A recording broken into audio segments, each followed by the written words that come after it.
ug dinhi ning atong tulumanon. Inyong masayran ang kamaturan kay sa kamaturan.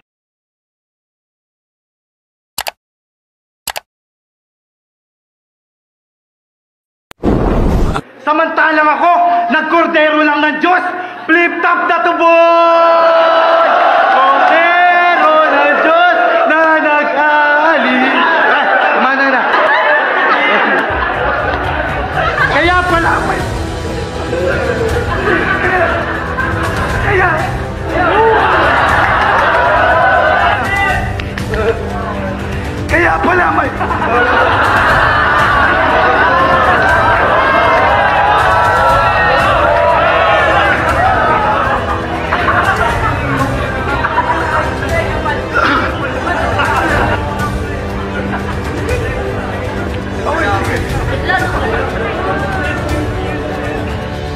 nawala yung phone.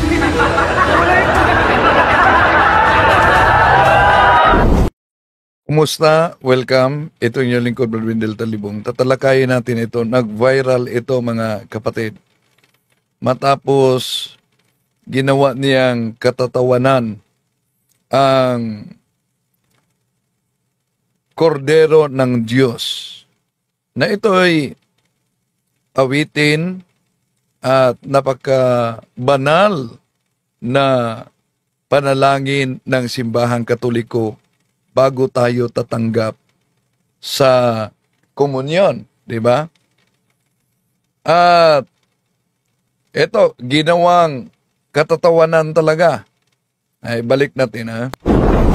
Samantalang ako, nagkordero lang ng Diyos, flip-top na tubod! Kordero ng Diyos na nag-aalis. Kumana na. Kaya pala,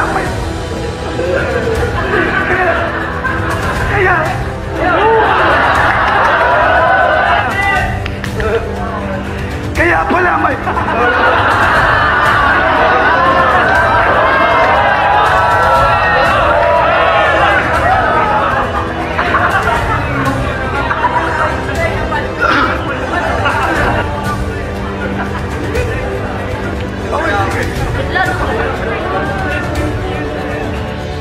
Nawala yung phone.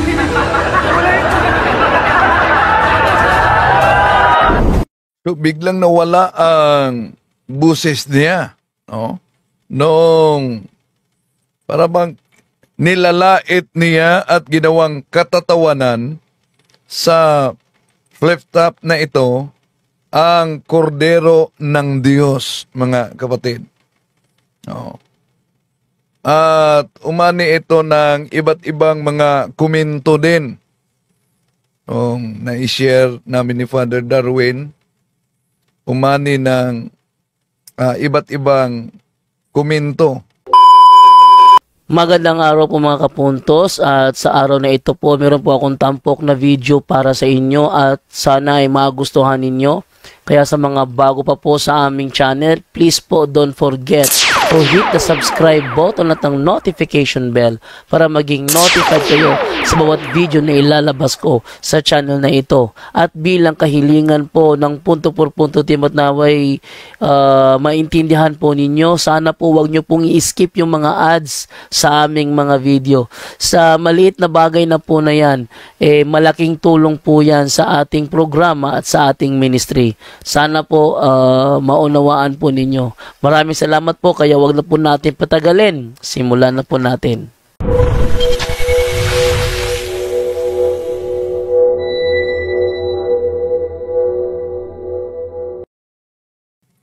Daming mga nag-comment, karma.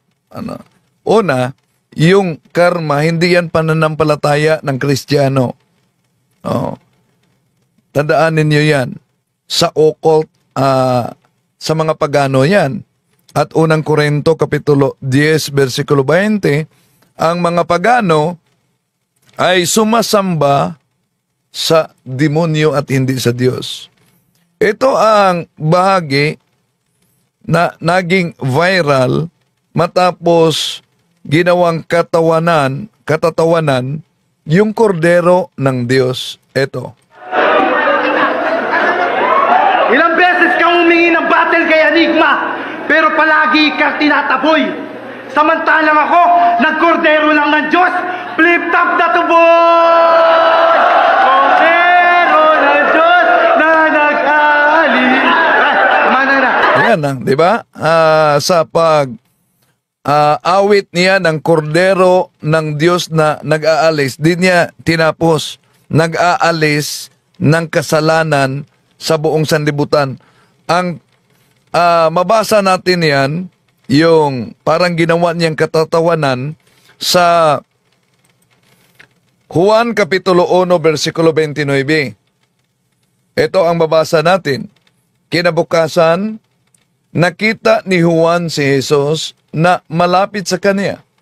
Sinabi niya sa mga tao, narito ang kordero ng Diyos na nag-aalis ng kasalanan ng sanlibutan. At inaawit natin itong mga Katoliko. Iwan ko kung totoo ba, may nag-comment kasi na ito daw umano'y kaanib ng Iglesia ni Cristo, pero di pa sure. Basta may nag-comment. No? Inaawit natin yan bago tayo magkomunyon. Di ba? Luluhod tayo, this is the Lamb of God. Yan ang sasabihin ng pari. At ito ang ginawa niyang katatawanan. Okay pa ang busis niya dito.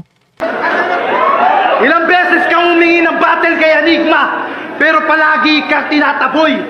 Samantalang ako, nagkordero lang ng Diyos, flip top na tuboy! Kordero ng Diyos na nag-aalis. Mana na.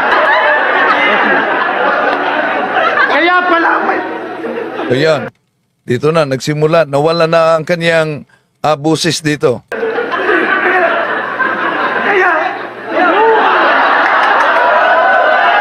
Inom muna siya ng tubig. Kumusta na kaya ito ngayon? At di obra tawag sa ginagawa mo! Wala kang alam sa tunay na sining.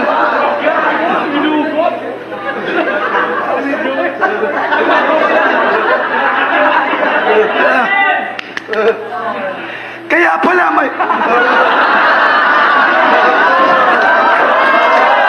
So wala talaga. Nawala talaga yung boses niya.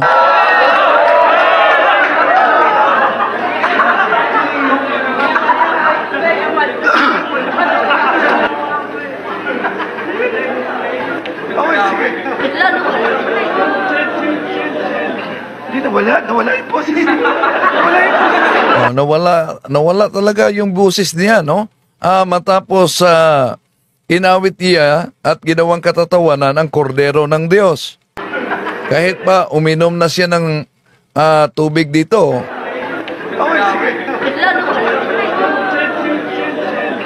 Nawala yung boses. Nawala yung boses. Nawala ang boses niya talaga.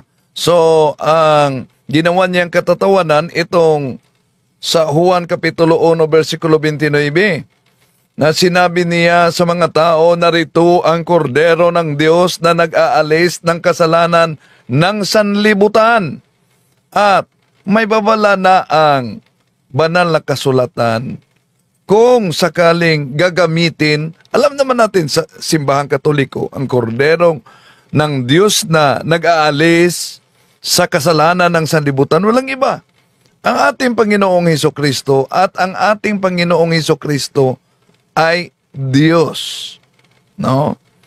Di yan matanggap sa mga anti-Catholic, lalo na sa Iglesia ni Manalo. Diyos ang ating Panginoong Hesukristo. Sabi sa Juan Kapitulo 1, versikulo 18, ang salita ng buhay, ito'y ginagamit ng mga ministro na salin, wala pa nakakita sa Diyos Ama kahit kailan, subalit ipinakilala siya sa atin ng Diyos Anak. So ang ating Panginoon Hesukristo ay tunay na Diyos at tunay na tao.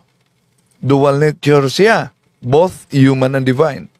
At ano ang sabi sa Exodo Kapitulo 20, versikulo 7? You shall not misuse the name of the Lord your God, for the Lord will not hold anyone gentles who misuse his name. At inulit pa ito sa bagong tipan. No? Inulit pa ito sa bagong tipan. Sa Galatians chapter 6 verse 7, ito ang mabasa natin. Do not be deceived. God cannot be mocked. A man reaps what he sows. Aanihin umano sa tao kung ano ang kaniyang itinanim. Ano ba ang kanyang itinanim dito? Ilang beses kang humingi ng battle kay Enigma, pero palagi kang tinataboy. Samantalang ako, nagkordero lang ng Diyos. Hello kay Kaburnok, Factbusters. Huwag niyo kalimutan mag-subscribe kay Kaburnok. Maganda at marami kayong matutunan. Flip top na to, boy! Kordero ng Diyos na nag-ali. Kumana na. Kaya pala,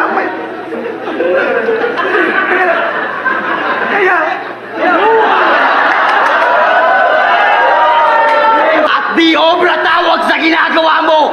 Wala kang alam sa tunay na sining.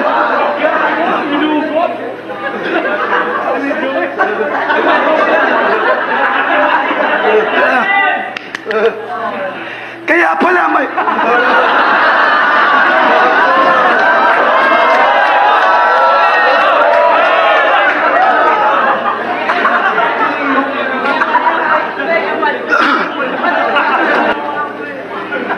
Unti-unting nawala ang kanyang busis, no?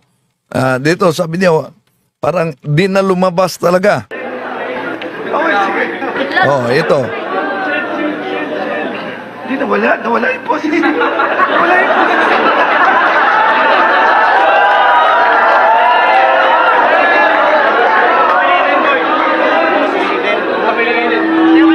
Saan nawala yung boses ko talaga. Kaya pala. Kaya pala.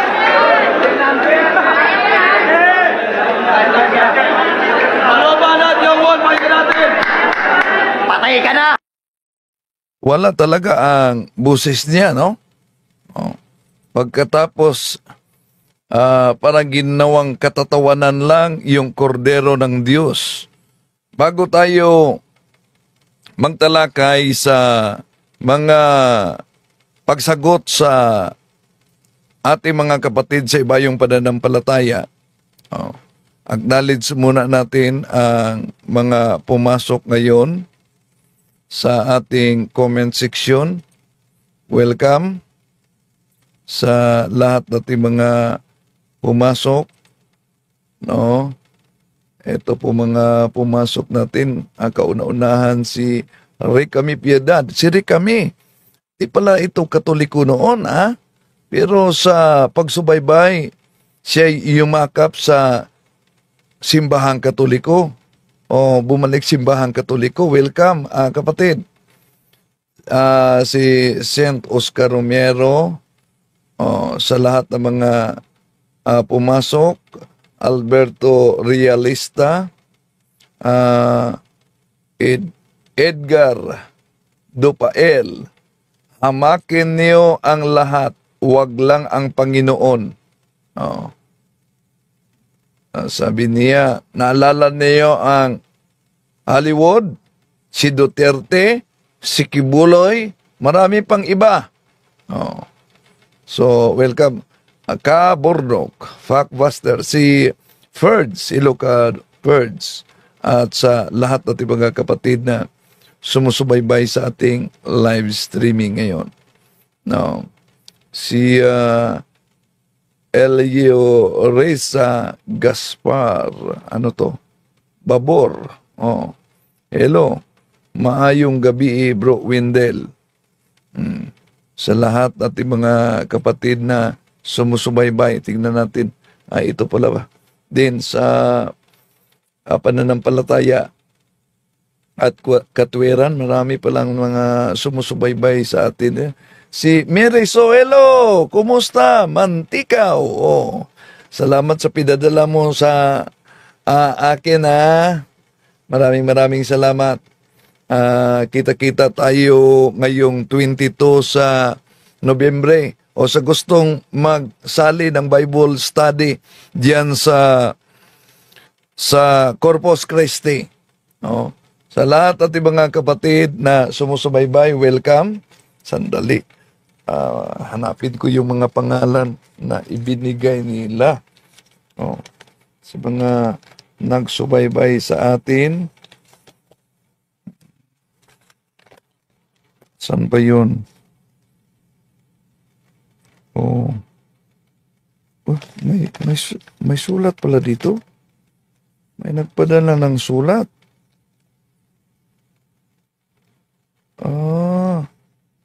Okay. Oh, sorry. Di ko pa nabasa to Oh, may nagpadala pala ng sulat. Sige.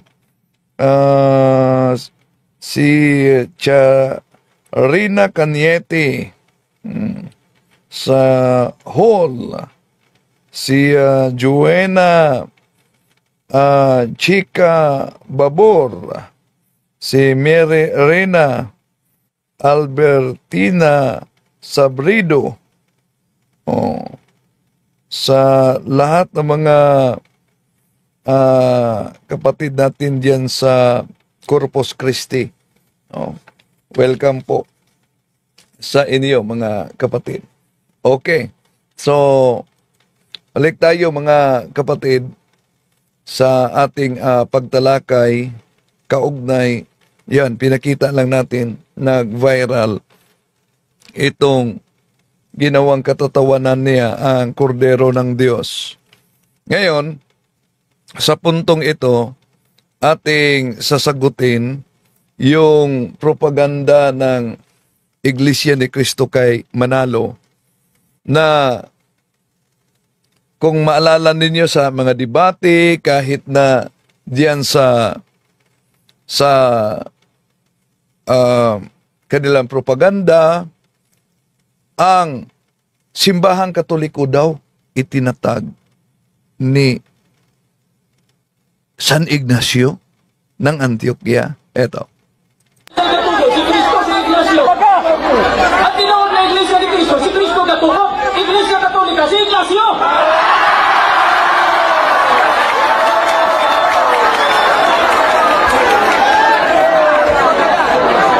Kay imo man jong ipamugos nga si San Ignacio may nagtukod sa Iglesia Katolika, ang pangutana sumala nining inyong libro nga naguluhan o basahon ang katotohanan dapat malaman ukol sa mga aral ng Iglesia Katolika Apostolika Romana. Ang pangutana sumala nining libro kinsay nagtukod sa Iglesia Katolika o kanusa? Nagsuwagan kasi kahit sa kanila Pasugo Magazine mga kapatid kung sino ang nagtatag sa simbahang Katoliko, yun ang mangyari pag mag-imbento lang na wala sa katotohanan. No? At sa matagal ng panahon, yung pagpakalat ng tinatawag na fake news nitong anti-Catholic, lalo na sa Iglesia ni Cristong tatag ni Felix Manalo. At di lang yan, kinopya din yan sa 70 Adventist at ibang mga nagsusulputang sikta na si San Ignacio sa Antioquia daw ang nagtatag sa simbahang Katoliko. Kaya, totoo ba ito mga kapatid? Alamin natin. Batay sa kasaysayan at sagutin natin ito mga propaganda nila. Kung tingnan natin ang history, si San Ignacio ay ikatlong obispo sa Antioquia. Kapag sinabing obispo, ibig sabihin, meron local church o yung tinatawag na Kristiyanong sambayanan. At tandaan ninyo na kung tingnan natin ang Gawa 11:26, kauna-unahang tinatawag na Kristiyano ang sumasampalataya sa ating Panginoon Kristo saan? Sa Antioquia. At si San Ignacio ay taga Antioquia. Pero, ang iniiwasan nitong mga anti-Catholic, sino ba talaga si San Ignacio? At sino siya, kanino siyang alagad? Yon ang iniiwasan nila. Dahil kung matumbok natin kung kaninong alagad si San Ignacio, abay, supalpal sila lahat. Bakit?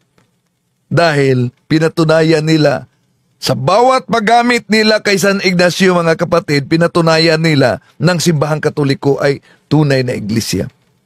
Sa kasaysayan, si San Ignacio ay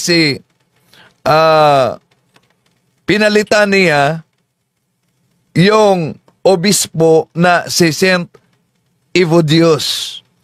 At yung pangalan sa Gawa 11:26 na Kristiyano sa panahon yon ni Saint Evodios. At itong si Saint Evodios ay kabilang ito sa ika-72 na mga disipulo na mabasa natin sa Lucas Kapitulo 10, versikulo 11. Tandaan natin, ito'y sa ibang sikta, para sa kanila, Bible alone. Pero, kung Bible alone, yung mabasa sa Lucas Kapitulo 10, versikulo 1, na merong 72 na mga disipulo, hindi pinangalanan. Pero sa tradisyon ng simbahang Katoliko, may mga pangalan, isa na si Saint Evodios na bishop sa Antioquia na pinalitan ni San Ignacio, mga kapatid. No? So, yan ang kasaysayan. At sino ba ang pinalitan ni Saint Evodios? Walang iba kundi si San Pedro. Noong si San Pedro ay galing sa Antioquia, lumipat doon sa Roma sa kasaysayan. Pero, itong propaganda sa Iglesia ni Cristo na itinatag ni Felix Manalo, ni Mr. Felix Manalo Isagon, noong Hulyo 27, 1914, mga kapatid. Malayo at malabong iglesia na tinutukoy sa Biblia dahil alam nyo naman na ang daming mga gumagamit sa pangalang Church of Christ o Iglesia ni Cristo. Isa lang ang kay Felix Manalo. Nauna natin yung tinatalakay, di ba? Ang daming mga gumagamit sa pangalan na Iglesia ni Cristo o Church of Christ. So, mabalik tayo. Habang patungo sa Roma si Saint Ignacio, siya ay sumulat sa 7 liham na mababasa sa isa sa kaniyang mga liham yung ginagamit na salitang Catholic para itawag sa simbahan na tatag ng ating Panginoon Jesucristo.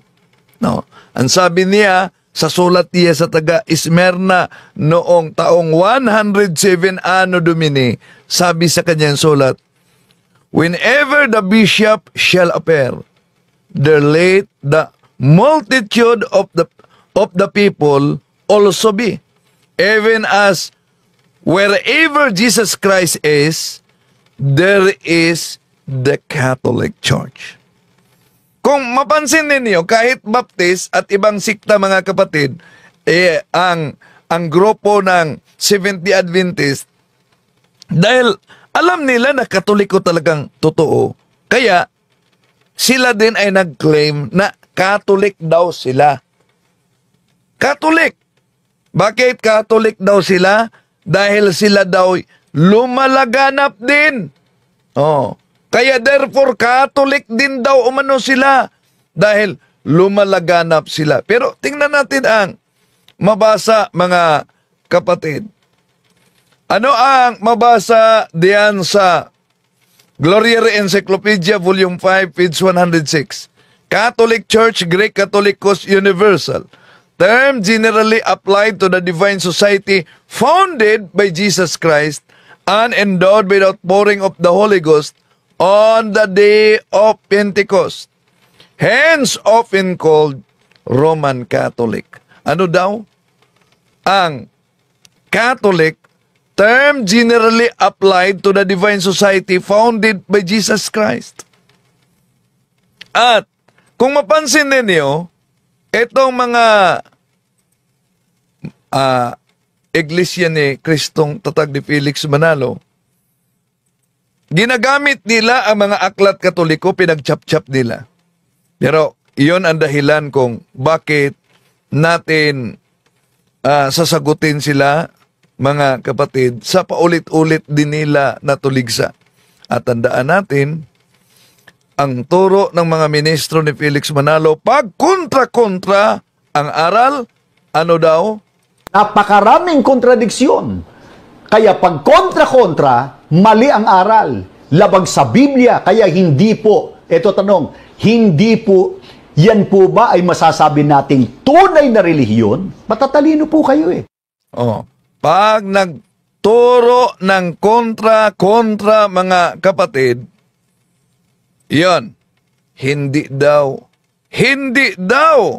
umano tunay na iglesia. Now, balikan natin ang grupo sa iglesia ni Kristong The Revealers. Ginagamit nila ang aklat Katoliko para igiit na talagang ang founder daw ay si San Ignacio. Ito. Baka kasi sabihin nila, gawa-gawa lang natin yon, yung sinabi ni Caramil. Ito po yun. Ayan, Webster's Third New International Dictionary. Ano bang kahulugan ng invent? From Latin, inventus. Ayan. Venire, to come, more to come. Ano yung mga kahulugan? Ayan, number 4. Found. Establish. Institute. Initiate. Paano ngayon yan? Yun palang kahulugan ng invent. Found. Establish. Siguro tatalibungin na naman yan. Opo, dyan nga nabutata si Gitgano eh. Palakihin nyo naman ako. Oh, nabutata daw umano si Father Darwin. Ha? Paano nabutata?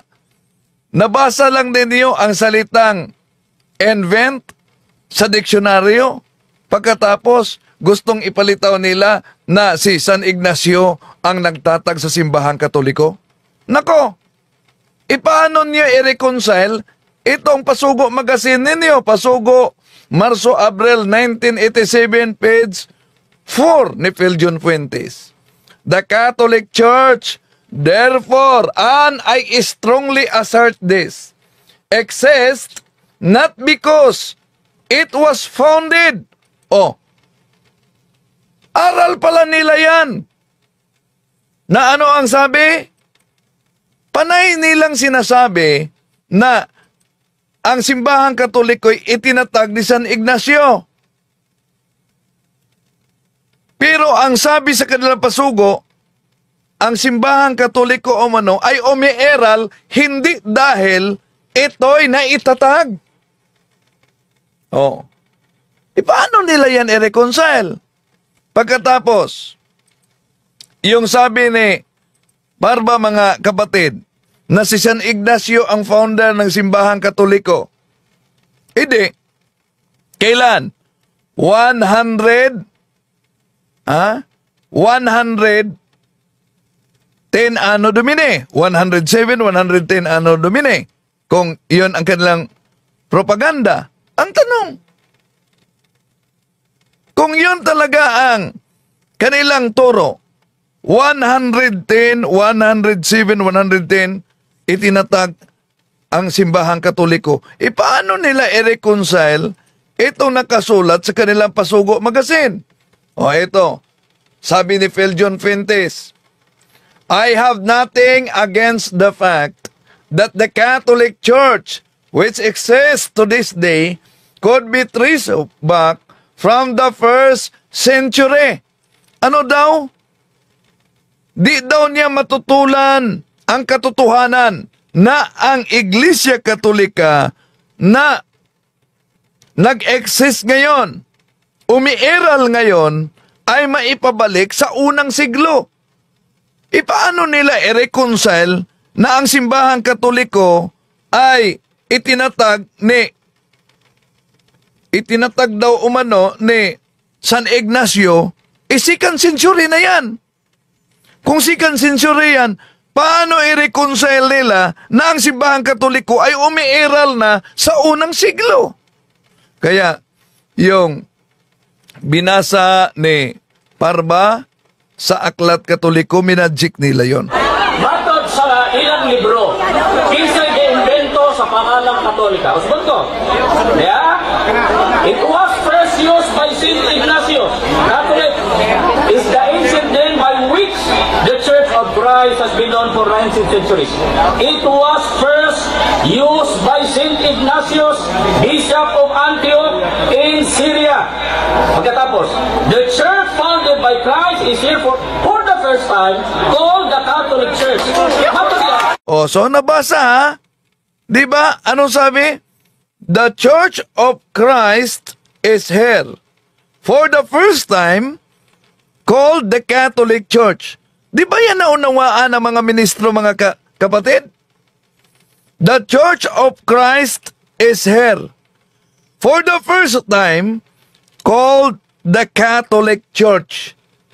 Ang Iglesia ni Cristo ay nandito na sa kauna-unahang pagkakataon, tinatawag na Iglesia Katolika. Tinatag ng ating Panginoon Kristo sa nabasa niya. Ulitin.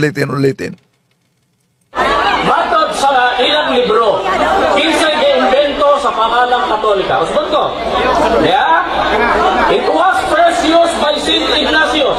Catholic is the ancient name by which the Church of Christ has been known for 19 centuries.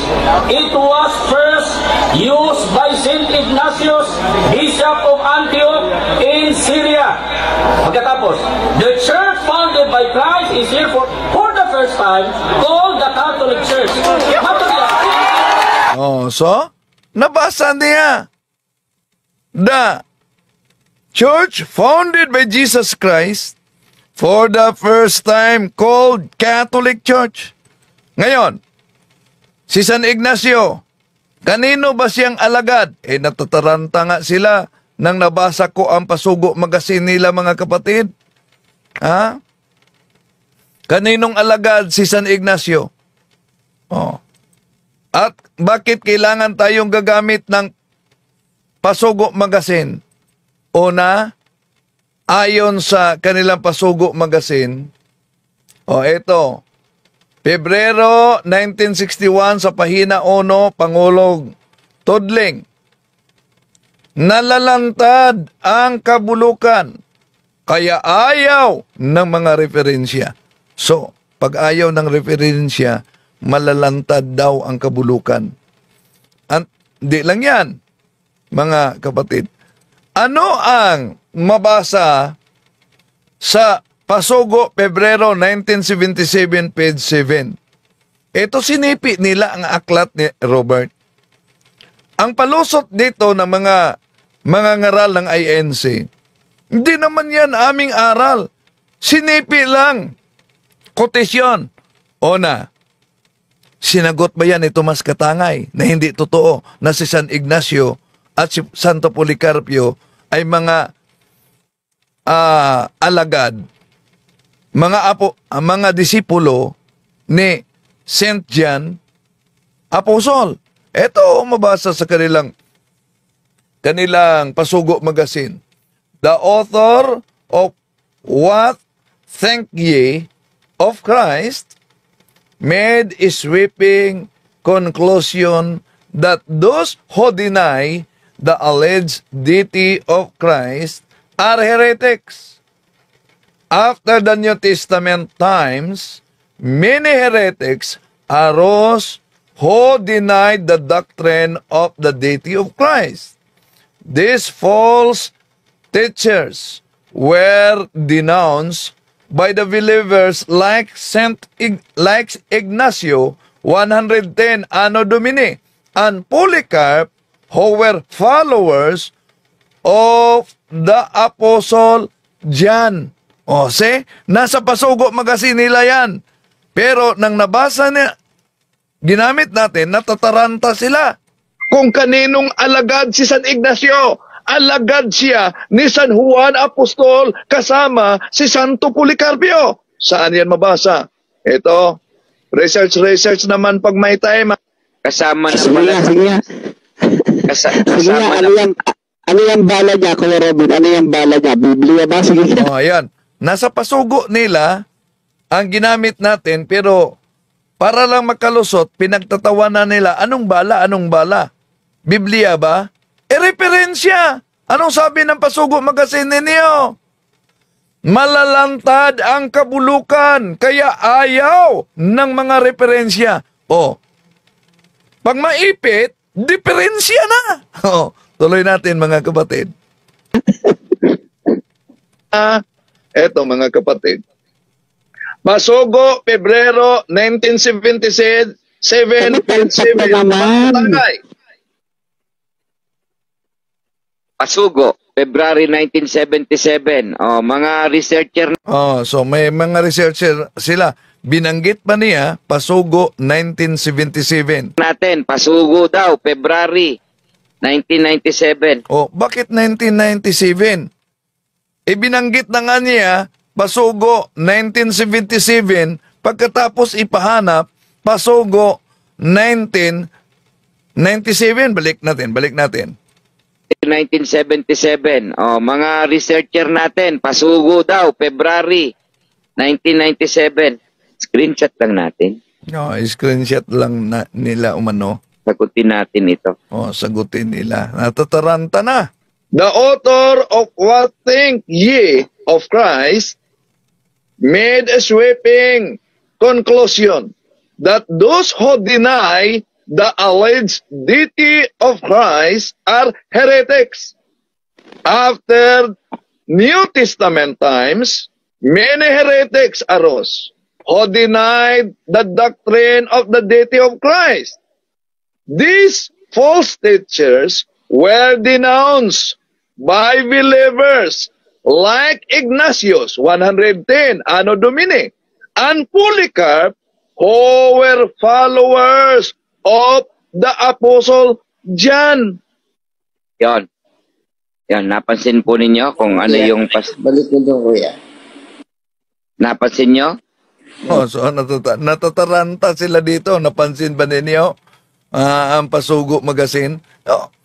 Pero sabi niya, hindi naman ito aral, kotisyon lang ito. Tama, kotisyon. Pero ang tanong, meron bang pagtuwid si Tomas Katangay sa naturang Pasugo na hindi totoo na si Santo Policarpio at si San Ignacio ay disipulo ni San Juan Apostol? Meron ba? Wala. Kaya ginamit nating referensya yung kotisyon na nakasulat sa kanilang Pasugo, mga kapatid. Dahil batay sa naturang referensya, mabasa diyan kaninong alagad si San Ignacio. At hindi yan pinasinungalingan ng mga ngaral sa INC. Kung tingnan natin, gumagamit pa ito sila ng history. Bakit? Alam nila kailan. Nagtaka tayo, kailan ipinanganak si San Ignacio. Wala yan sa Biblia. Pero pag maipit na sila na si San Ignacio ay disipulo ni San Juan Apostol, hahanap na ng Biblia. Saan yun mabasa sa Biblia? Yung binanggit nila kung kailan ipinanganak si San Ignacio, mabasa ba yan sa Biblia? Hindi yan mabasa sa Biblia. Sa history yan. So therefore, nagre-research kayo ng history. Nang ipanganak si Ignacio ninyo, probably 35 AD. 35 AD. Napakalapit sa panahon ng mga apostol at sa panahon ng ating Panginoon Jesucristo. Kumpara ni Felix Manalo, kailan siya ipinanganak? Nabinyagan siyang Katoliko, kaya Felix ang kaniyang pangalan dahil kinuha sa pangalan ng mga sa pangalan ng santo, si St. Felix, nasa Pasugo Magazine ninyo yan. Na ang pangalan ng founder ninyo galing sa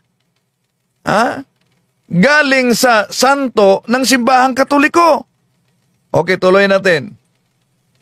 Taon yan kung kailan ang Kristo ay matagal nang umakyat sa langit.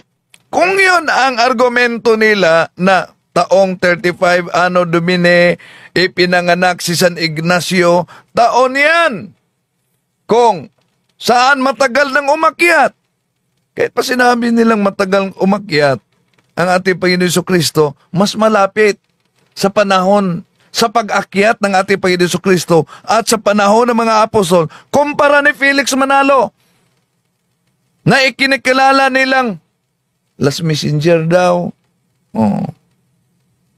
At sino daw ang Diyos ni St. Ignacio? May katanungan kasi tayo na mahirap nilang sagutin, mga kapatid.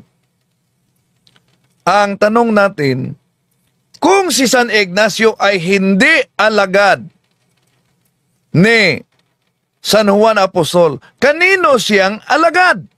Abay, alam nyo, ang sagot ng taga-The Revealer sa iglesia ni Kristong Tatag ni Felix Manalo, ito. Ang tanong mo, kung hindi alagad ni Juan, kaninong alagad si Ignacio? Napakadali lang ng sagot dyan. Oh, dali daw umanong sagot. Aber, so kung di alagad ni San Juan Apostol, kaninong alagad? Ito. Si Ignacio ay alagad ng Diablo. Oh, so yun ang sagot. Si San Ignacio daw, alagad ng Diablo. Aber, asan mabasa sa history na si San Ignacio alagad ng Diablo? Imbinto lang. Pero kung tingnan natin kahit protestante, ito, aklat na ito, mga kapatid. Oh. Kaninong alagad? Nabasa na natin sa kanila Pasugo Magazine. Sa pahina 977, dito napakalinaw kanino siyang alagad. Oh, tingnan ninyo, mga kapatid. Epistles of Ignacio, Bishop of Antioch, and pupil of the Apostle John, written around AD 110. So, ano daw? Pupil siya ni St. John. Oo. Pero, ayon dito sa mga ngaral sa iglesia ni Manalo, alagad daw ng Diablo. Asan mabasa? Mas mabuti pa tayo dahil may mabasa tayo dito sa aklat ng dating ministro na kasamang tagapagtatag ni Felix Manalo, si Egmedio Sabala. Itong aklat na ito, ako ay naging ministro ng Iglesia ni Cristo. Ano po ba ang sabi ni Mr. Sabala? Na iniwan niya ang iglesia kung saan siya ay naging ministro rito at kasamang tagapagtatag ni Felix Manalo. Ito ang mabasa natin sa pahina 16. Ito, kasama ni Felix Manalo. Sabi dito, minsan nga ay binanggit pa niya sa akin na siya'y marunong pa kay San Pedro at kay San Pablo. Ang tinutukoy dito ay si Felix Manalo. Marunong pa umano siya kay San Pedro at kay San Pablo. At kung hindi ako nagkakamali, ganito ang naipahayag niya. Ang iglesyang ito'y hindi sa Diyos, kundi sa Diablo. Nako, delikado. Si Egmedio Sabala kasama nila noon. At kinikilalang isa sa mga tagapagtatag, mga kapatid. sa INC. Ang pahayag ni Igmedio Zabala, batay sa narinig niya kay Felix Manalo sa aklat na ito, pahina 16 mga kapatid, ano daw? Ang iglesyang ito'y hindi sa Diyos, kundi sa Diablo.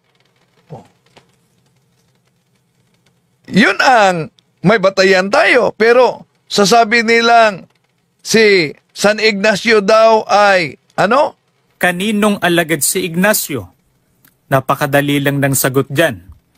Si Ignacio ay alagad ng Diablo. Bakit? Sino ba ang Diyos na itinuro ni Ignacio? Di ba't Diyos na may... alagad daw ng Diablo si San Ignacio. Bakit? Sinong Diyos ang itinuturo ni San Ignacio? Eto. Tatlong persona. Sino ba ang Diyos na itinuro ng mga apostol? Hindi ba't ang Ama lamang? Na.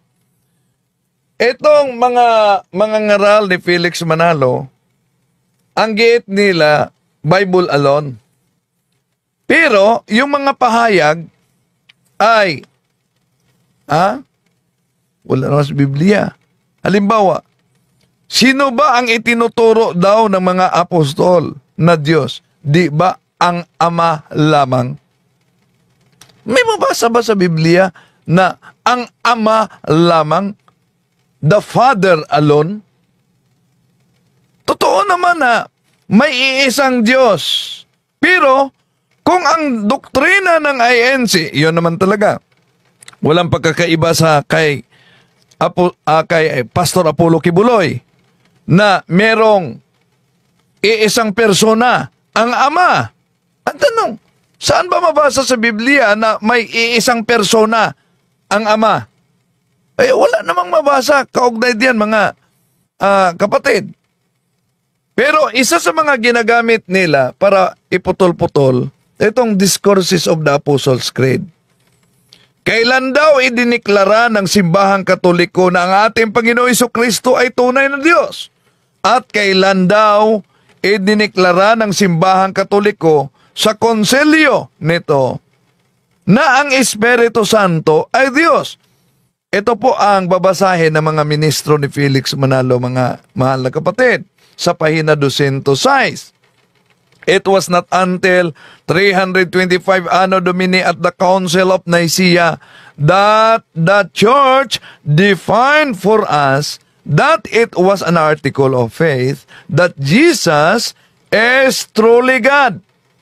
In 381 at the Council of Constantinople, it was defined that it is an article of faith that the Holy Ghost is God. Kaya sasabihin nila, mga kapatid, abay, malinaw, naimbento lang pala ito sa konselyo ng simbahang Katoliko ang pagka-Diyos ni Kristo at ang pagka-Diyos ng Espiritu Santo. Mali! Dahil may pinutol sila. Anong pinutol nila? Ito, kinulayan ko ng pula, mga kapatid. Ito ang iniwasan ng mga ministro. Ito Ang binabasa nila, yung kulay puti. It was not until 325 Anno Domini at the Council of Nicaea that the Church defined for us that it was an article of faith that Jesus is truly God. And 381 at the Council of Constantinople, it was defined that it is an article of faith that the Holy Ghost is God. Ito ang iniwasan nila. These were no new doctrines. It was only after they were being denied that the Church reaffirmed and made clear that had been taught by Christ and His apostles. Hindi pala bago. Reaffirm lang. Ngayon, balik natin. Kaya ang Diyos na itinuro ni Ignacio, Diyos-Diyosan, kanino bang alagad ang naglilingkod sa Diyos? Oh, so, ang itinuro daw umano ni San Ignacio, Diyos-Diyosan. Gusto nilang ipalit daw na Diyos-Diyosan ang ating Panginoong Hesukristo. Pero ang tanong, dahil sila, tandaan ninyo ha, gumagamit sila ng iba't ibang salin ng Biblia, mga kapatid, para patunayan yung kanilang doktrina na wala naman silang sariling Biblia. Pero ano po ba ang mabasa? Ito bang Trinity ay inihayag na kahit sa lumang tipan? Yes. Tingnan niyo, itong mabasa sa Isaiah chapter 48 verse 16. Come ye near unto me, hear ye this. I have not spoken in secret from the beginning, from the time that it was. Where am I? And now the Lord God and His Spirit hath sent me. Ano daw? Dito mga kapatid, makita natin ang tatlong persona. Sabi dito, and now the Lord God. Sino itong Lord God? Sino itong His Spirit? Sino itong pinadala ako? O, napansin niyo ba? Isaiah 46:16, because the divine revelation of God was gradually revealed to us. Pero inihayag na kahit sa lumang tipan. Okay, tuloy natin mga kapatid. Diyos-Diyosan daw.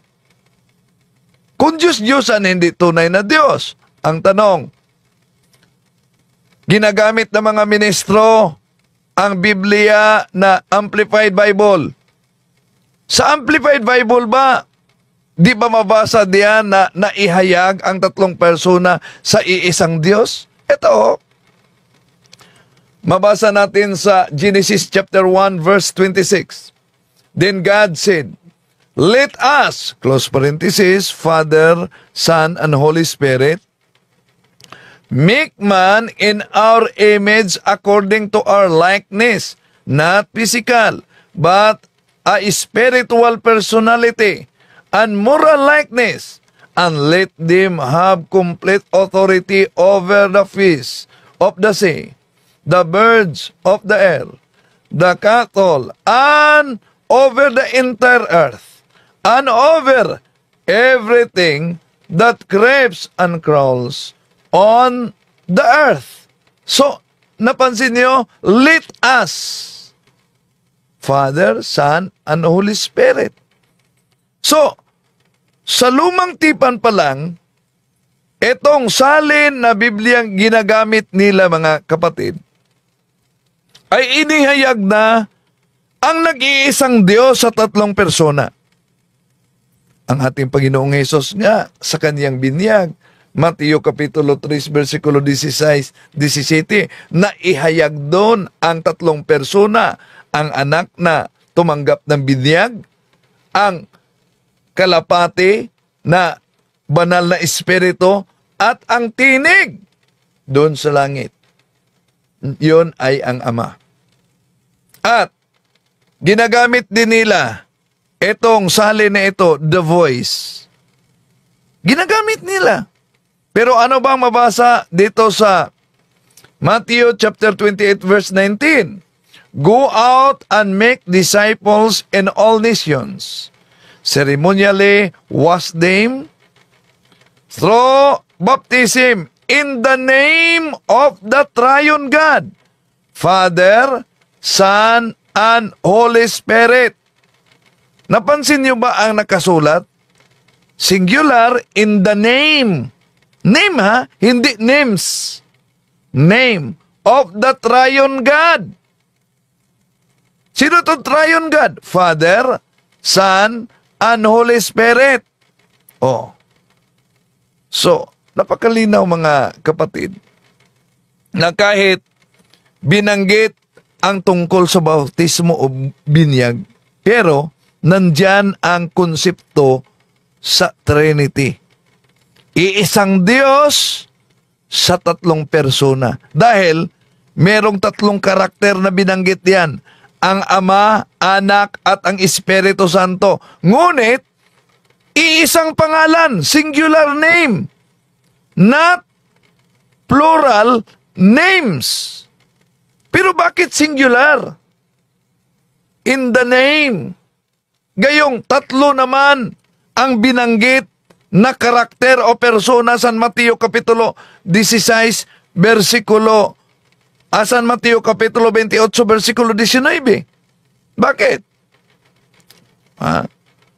Una, kung tingnan natin ang mabasa sa Revelation chapter 16, verse 9, ito mga mahal na kapatid. People were burnt by the scorching heat and blaspheme the name of God who had power over this plagues. O delikado talaga pag ang pangalan ng Diyos ay gawing katatawanan tulad sa nabasa natin, di ba? O, delikado tulad sa napakita natin mga kapatid. Okay, balik natin. Ang in the name. So singular talaga. Name. Hindi plural. At bakit? Singular na napaloob ang Ama, Anak, at ang Espiritu Santo sa San Mateo Kapitulo 28, versikulo 19. Dito, klarong-klaro mga kapatid, na ang nag-iisang Diyos ay may tatlong persona.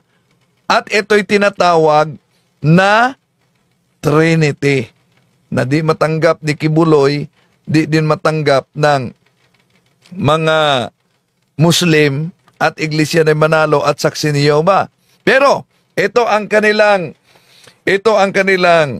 katanungan, kahit sa mga Muslim, kahit sa Iglesia ni Manalo o Saksi ni Jehovah o kahit sa dating daan mga kapatid. Illogical daw umano ang Holy Trinity. Dahil para sa kanila lumalabas na may tatlong Diyos diyan sa aral ng Trinity. Dahil ang tanong nila, eto, Diyos ba ang Ama? Natural ang sagot natin. Oo, Diyos ang Ama. Diyos ba ang Anak, si Jesus? Doon. Sagot natin, Diyos ang Anak. Diyos ba ang Espiritu Santo? Di. Diyos ang Espiritu Santo. Kaya, yung panghuling tanong nila, kung ang Ama ay Diyos, si Jesus ay Diyos, ang Espiritu Santo ay Diyos, tanong, ilan ngayon ang Diyos ng mga Katoliko? Ilan? Iisa. May iisang Diyos lamang. Kung tingnan natin ang Juan Kapitulo 6, versikulo 27, ang Ama ay Diyos. Dito mabasa natin. Ganda natin, ang Ama ay Diyos. Ang tanong, kung ang Ama ay Diyos, ang Anak ba ay Diyos? Ginamit nila ito na salin sa mga ministro. Ito ang salita ng buhay. Juan 1:18, wala pang nakakita sa Diyos Ama kahit kailan. Subalit, pinakilala siya sa atin ng Diyos Anak. So, hindi imbento, mga mahal na kapatid, na ang ating Panginoon Jesucristo ay tunay na Diyos. Dahil kung tignan natin ang Tito Kapitulo 2, versikulo 13, ito din ang mabasa natin, na hintayin yaong mapalad na pag-asa at ang pagpapakita ng kaluwalhatian ng ating dakilang Diyos at tagapagligtas na si Heso Kristo. See? Ang Ama ay Diyos. Ang Anak ay Diyos. Tanong, ang Espiritu Santo ba ay Diyos? Ito'y mabasa natin sa Gawa Kapitulo 5, versikulo 3 hanggang 4. Ngunit sinabi ni Pedro, Ananias, bakit pinuspos ni Satanas ang inyong puso upang magsinungaling ka sa banal na espiritu at magsabi ng bahagi ng halaga ng lupa para sa iyong sarili. Magtabi ng bahagi ng lupa para sa inyong sarili. Nang ito ay nananatili pa sa iyo, hindi ba ito ay sa iyo? Nang ito ay ipagbili, hindi ba ito ay nasa ilalim ng inyong kapangyarihan? Bakit binalak mo ang bagay na ito sa iyong puso? Hindi ka nagsinungaling sa mga tao, kundi sa Diyos. So, napansin niyo mga kapatid? Ang sabi dito sa 3, bakit ka nagsinungaling sa banal na espiritu? Ano daw? Saan siya nagsinungaling? Sa banal na espiritu. Sa huling bahagi, hindi ka nagsinungaling sa mga tao, kundi sa Diyos. So, kita natin dito mga kapatid, sa naturang talata na ating binasa, ang Ama ay Diyos. Ang Anak ay Diyos. Ang Espiritu Santo ay Diyos. Tanong, tatlo ba ang Diyos? Ito mabasa natin. 1 John chapter 5 verse 7, and there are three who give testimony in heaven, the Father, the Word, and the Holy Ghost, and these three are one. Anong sabi? And these three are one. At itong tatlo ay iisa. Hindi sinabi, and these three are three. And these three are one. Anong tawag nitong and these three are one? Sabi nila, di na mabasa sa Biblia, pero gumagamit sila sa salin ng Amplified Bible. Anong mabasa sa Amplified Bible, mga kapatid? Ito mabasa natin sa Amplified Bible, oh. Revelation chapter 7 verse 10. And in a loud voice they cried out, saying, salvation belongs to our God who is seated on the throne and the Lamb. Our salvation is the Trinity's. To give unto God the Trinity, we owe our deliverance. O sabi nila, di mabasa Trinity. Di ba? Ginagamit nila yung salin din. Mabasa. Napakalinaw mga kapatid. Kaya mga mahal na kapatid na nagsubaybay ngayon, sinagot lang natin sila dahil alam niyo naman ang kasinungalingan. Pag ito'y palaging inulit-ulit, magmukha talagang parang katotohanan, lalo na sa ating mga kapatid na kulang ang kalaman.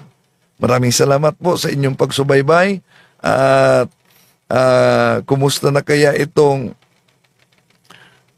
ginawang katawa-tawa ang kordero ng Diyos?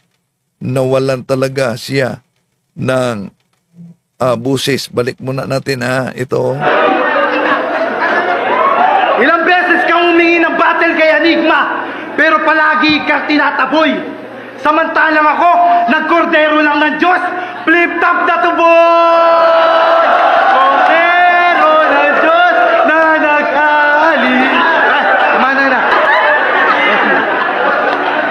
Kaya pala... Pero napansin nyo, hindi naman malakas yung pagsigaw niya sa kordero ng Diyos, di ba? Pero dito pa lang, nawala talaga yung busis niya. Kang humingi ng battle kay Enigma, pero palagi kang tinataboy. Samantalang ako, nagkordero lang ng Diyos, flip top na tuboy! Kordero ng Diyos na nag-aalis. Kumana na. Kaya pala,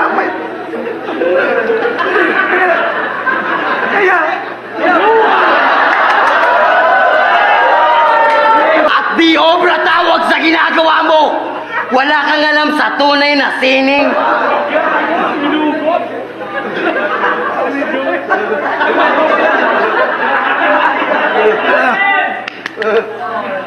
Kaya pala So, wala talaga ang kanyang busis dito.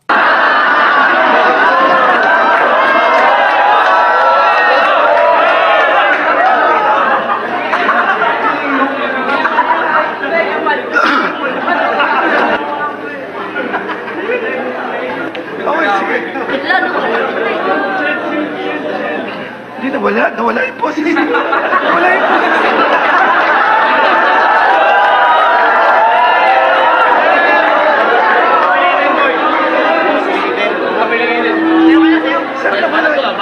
Nawala yung boses ko talaga. Kaya pala. Kaya pala.